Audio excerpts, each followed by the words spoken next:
Il faut dire que le Bénin est engagé dans la dynamique depuis environ 2 ans. Et pour atteindre cet objectif, nous devons au Bénin agir sur 3 leviers. D'abord, améliorer l'accessibilité géographique.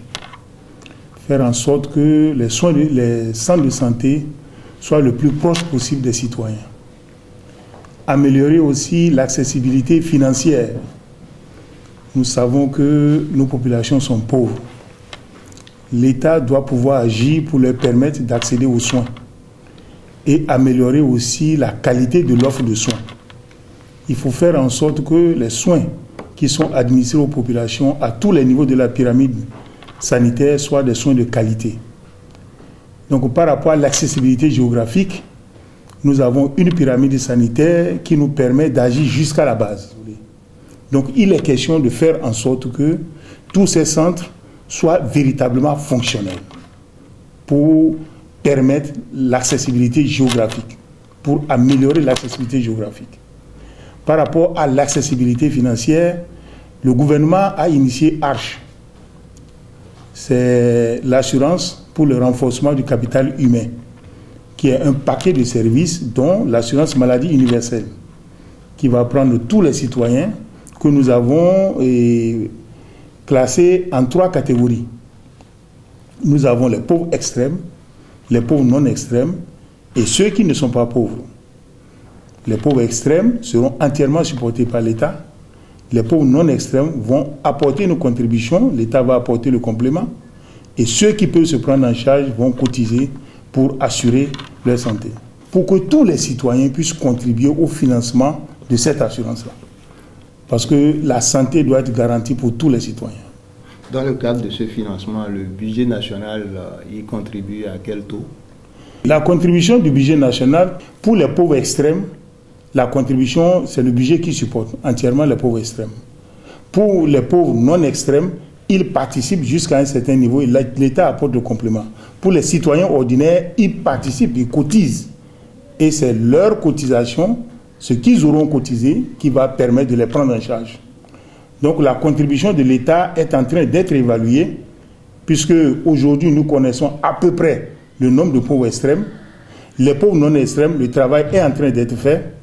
D'ici la fin de l'année, nous aurons les chiffres avec beaucoup de précision, c'est-à-dire au démarrage de ARCHE, pour savoir exactement combien l'État doit apporter. De toutes les façons, les sources de financement ont déjà été identifiées.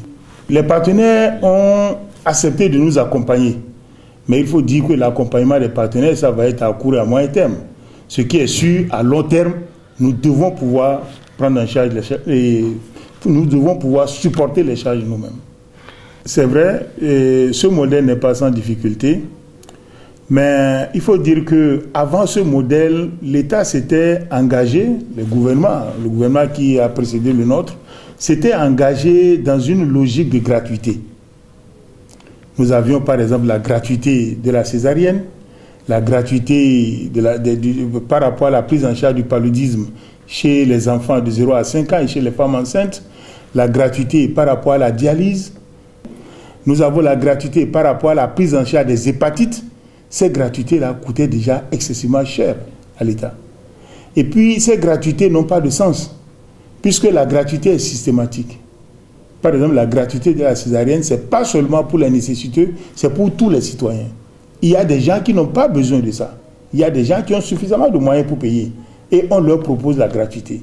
Ce qui crée des charges insupportables pour l'État. Par exemple, par rapport à la césarienne, on était parti au démarrage avec 2 milliards et quelques. Mais aujourd'hui, on est à près de 8 milliards. 8 milliards par an, c'est déjà beaucoup pour la césarienne seule. Donc c'est dire que la logique des gratuités n'est pas acceptable. Il vaut mieux aller à l'assurance où au moins on catégorise. On a des gens qui sont des pauvres extrêmes qu'on doit totalement supporter. Les pauvres non extrêmes qui peuvent se supporter jusqu'à un certain niveau, quitte à l'État d'apporter le complément. Et puis les citoyens qui ont les moyens et qui se prennent en charge. Nous pensons que nous sommes déjà un peu habitués à travers les gratuités, mais c'est un changement. Nous voulons maintenant passer à l'assurance, qui nous paraît plus raisonnable et d'ailleurs plus supportable. Bon, la difficulté qu'il y a, c'est que dans nos pays, les gens ne sont pas habitués. Ils ne sont pas habitués à prendre en charge leur santé. Et ça veut dire que c'est une initiative qui va certainement connaître des difficultés au démarrage pour avoir l'adhésion de tout le monde. Mais nous pensons qu'avec la sensibilisation et toutes les dispositions qui seront prises, nous finirons par avoir l'adhésion de toute la population. Le démarrage de Arche est prévu pour la fin de cette année. Donc normalement, au plus tard, au début, c'est prévu pour le dernier trimestre 2018 ou au plus tard, début 2019. Arche doit pouvoir être une réalité. Les premières prises en charge seront une réalité. Et pour ce qui nous concerne, au niveau du ministère de la Santé, nous sommes en train de prendre les dispositions pour jouer pleinement notre partition. Pour que Arche soit une réalité. C'est-à-dire faire en sorte que les centres existent à tous les niveaux de la pyramide et soient véritablement fonctionnels. Améliorer aussi l'offre de soins. Je vous ai dit qu'il y a trois leviers. C'est d'abord l'accessibilité géographique, ça nous concerne directement. L'accessibilité financière, c'est Arche qui va gérer l'accessibilité financière. Mais l'amélioration de la qualité de l'offre de soins, ça nous concerne directement. Le plateau technique. L'offre de soins, pour l'améliorer, il faut agir sur les infrastructures, sur le plateau technique et sur le personnel. Donc nous sommes en train de prendre les dispositions au niveau du ministère de la Santé pour que tous ces éléments-là soient réunis, pour qu'au démarrage de Arche, on n'ait pas de difficultés.